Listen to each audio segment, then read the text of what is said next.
दुख में सुमिरन सब करें, सुख में करें न कोई। जो सुख में सुमिरन करे तो दुख काहे को होए कबीरा, दुख काहे को होए। राधे राधे। आप सभी को मेरा प्रेम भरा नमस्कार। तो मैं फिर से हाजिर हूँ आपके सामने एक नया वीडियो लेकर, कुछ ताज़ा लेकर। तो ये पंक्तियाँ हैं संत शिरोमणि श्री कबीरदास जी की। तो आज उनका जन्म दिवस है। जैसा कि हम सब जानते हैं, ज्येष्ठ पूर्णिमा को उनका जन्म हुआ था और आज उनकी जयंती भी मनाई जाती है। तो उनकी जयंती की, उनके जन्म दिवस की बहुत बहुत हार्दिक शुभकामनाएं आप सभी को। तो उनका जन्म हुआ था 1398 में वाराणसी में हुआ था। और कबीरदास जी लहरतारा झील में नीरू नाम के एक मुस्लिम और उनकी पत्नी नीमा को मिले थे, जो कि एक जुलाहा परिवार से थे। तो उन्होंने ही उनका कबीरदास जी का पालन पोषण किया था। वैसे तो कबीरदास जी के जन्म को लेकर बहुत सारी विचारधाराएं हैं अलग अलग। कुछ लोगों के अनुसार वे स्वामी जो रामानंद जी थे, तो उनके आशीर्वाद से एक काशी की विधवा ब्राह्मणी के गर्भ से पैदा हुए थे, जिसको भूल से रामानंद जी ने पुत्रवती होने का आशीर्वाद दे दिया था। अब उस ब्राह्मणी ने क्या किया, उस शिशु को, उस बच्चे को लहरतारा ताल के पास में छोड़कर आ गई। और वहाँ पर फिर जब ये मुस्लिम परिवार वहाँ पहुँचा, नीरू और नीमा नाम के मुस्लिम परिवार पहुँचा, तो उन्होंने उस बच्चे को ले लिया। तो हम सब जानते ही हैं कि उनको बचपन से ही ईश्वर के बारे में बहुत जानने की तीव्र इच्छा होती थी, कि उनको ये लगता था कि ईश्वर क्या है, कौन है। क्योंकि वो वाराणसी में रहे, तो वाराणसी में तो सब बहुत ही भक्तिमय पूरा वातावरण रहता है। तो इसीलिए उनको बहुत इच्छा हुई। तो किसी ने उनको बताया कि जो स्वामी रामानंद जी हैं, तो वही बताएंगे कि ईश्वर कौन होते हैं, कैसे होते हैं, और उनके पास जाने का रास्ता वो ही बताएंगे। तो कबीरदास जी कई बार रामानंद जी के पास गए, पर जब वो मुस्लिम थे, कबीरदास जी तो मुस्लिम थे, तो इसलिए उन्होंने उनको मना कर दिया कि हम मुस्लिम को दीक्षा नहीं देते हैं। परंतु जो कबीरदास जी थे, तो उनको तो बस एक ही रास्ता दिख रहा था, स्वामी रामानंद जी का।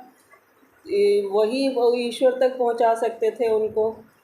तो उनको किसी से पता चला, कबीरदास जी को, कि जो स्वामी रामानंद जी हैं, सुबह वो ब्रह्म मुहूर्त में गंगा जी को में नहाने के लिए, स्नान करने के लिए जाते हैं। तो वह अब एक दिन उन्होंने क्या किया, कबीरदास जी ने, कि घाट की जो सीढ़ियाँ होती हैं उस पर लेट गए। और तो जब वो आए रामानंद जी नहाने के लिए, तो उस टाइम तो अंधेरा होता है। अंधेरा होने के कारण उनका पैर कबीरदास जी के ऊपर पड़ गया। तभी उनके मुंह से राम राम निकला। तो कबीरदास जी ने तब से ही उनको अपना गुरु मान लिया और वह मंत्र अपना लिया। राम राम का मंत्र उन्होंने अपना लिया और राम नाम का वही वो जाप करने लगे। तो ऐसे उन्होंने दीक्षा पाई और उनको ही, रामानंद जी को ही अपना गुरु मान लिया। और फिर रामानंद जी ने भी उनको एक्सेप्ट कर लिया। और फिर उसके बाद में उन्होंने बहुत सारे वो किए, दोहे गाए। उन्होंने हिंदू और मुसलमान का भेद मिटाने की कोशिश की, कि जो पहले उस टाइम पे, आज भी चलता है हिंदू और मुसलमान का भेद, तो उस टाइम पे भी चलता था। तो वो मिटाने के लिए भक्तों को और मुसलमान फ़कीरों को सत्संग दिया, अपना सत्संग दिया कि इन दोनों में कोई धर्म और जाति का भेद ना रहे। तो वैसे तो कबीरदास जी पढ़े लिखे नहीं थे, परंतु उनकी वाणी आज भी अमर है। उन्होंने जितने भी दोहे लिखे उनकी वाणी का संग्रह किया गया, उनकी वाणी को लिखा गया। तो उनको वो ना एक उसके बड़े कट्टर विरोधी थे। जो कर्म कांड होते हैं मूर्ति पूजा के और ईद के, मस्जिद के, मंदिर के, वो बहुत कट्टर विरोधी थे। वो नहीं मानते थे ये सब चीज़ें। तो बस उनके लिए तो एक ही ईश्वर था, ईश्वर एक ही है। तो उन्होंने बहुत सारे दोहे आज भी जो गुरु ग्रंथ साहब जी हैं उसमें दर्ज किए गए हैं उनके दोहे। और जो गुरु नानक देव जी थे वो कबीरदास जी के विचारों से बहुत ही प्रभावित थे।